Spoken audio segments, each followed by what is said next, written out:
Hello friends, so today I tell you a little bit tip for using powder.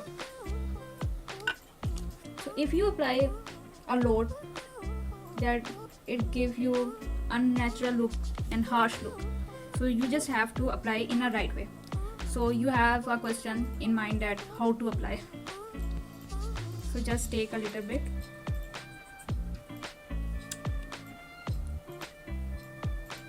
Apply from here and working towards the higher speed.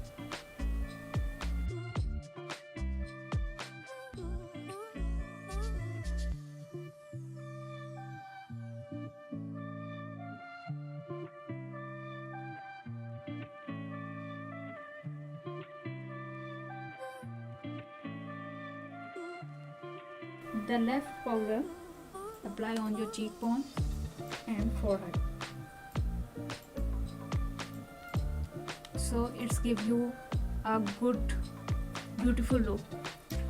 So this is a little tip that how you use, which quantity you have to use a powder. Thank you for watching and see you on my next video. Bye.